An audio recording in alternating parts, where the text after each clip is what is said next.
All right, now let me give you some facts, because facts seem to be thin on the ground in much of the media's coverage about this family today and recently.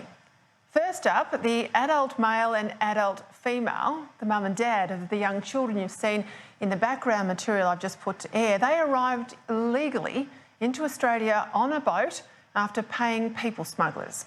The father, he arrived first at Christmas Island in 2012 and the mother arrived later at Cocos Island in 2013.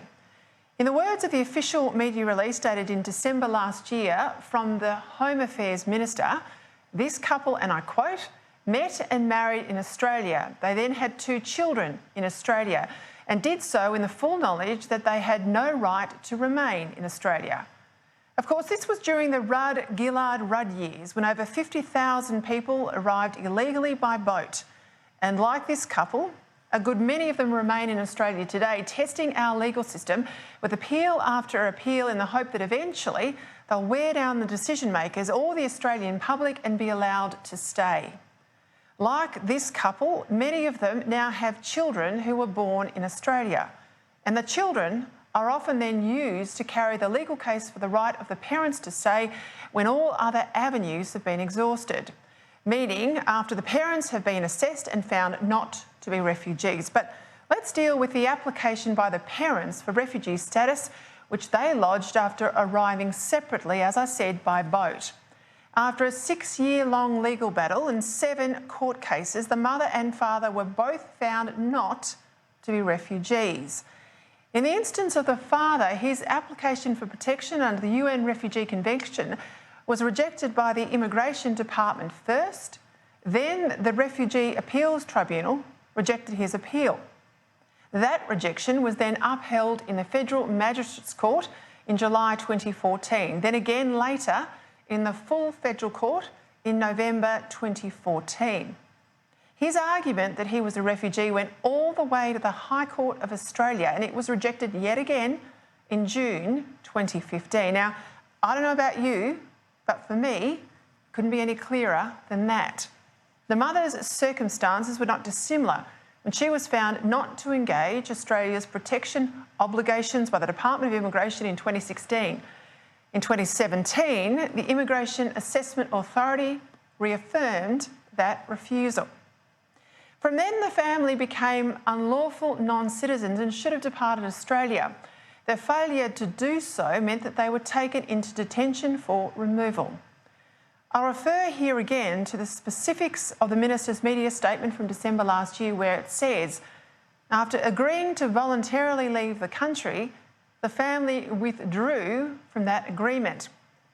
And Mrs. Nodrasa, the mother, then lodged further legal appeals.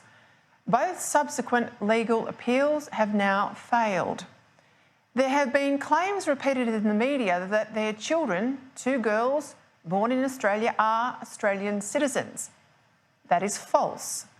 Australian law says that children of illegal maritime arrivals, even if born onshore in Australia, take on the visa status of their parents. So in this case, under the Migration Act, both girls are determined to be illegal maritime arrivals and not Australian citizens.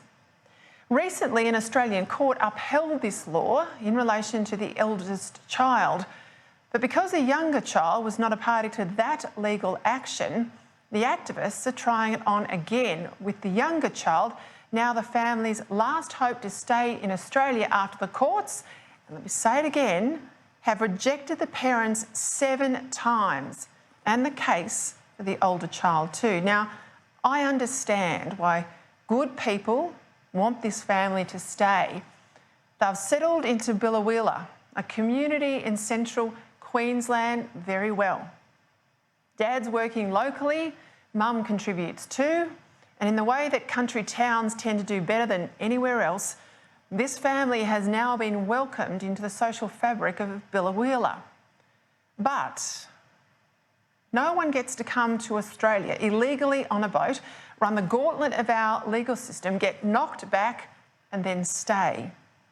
To do otherwise breaches the very fundamentals of our border protection regime that the Coalition has only managed to put back together again after the onslaught by people smugglers and Kevin Rudd and 50,000 illegal arrivals during Labor's years in office.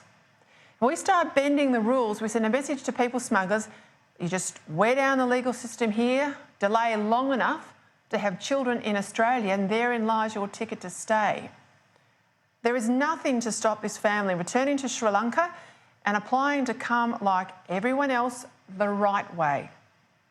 And if they did that, I'd have to say I'd support them coming, because they're prepared to live in outback Queensland and contribute. They're the sort of immigrants we want.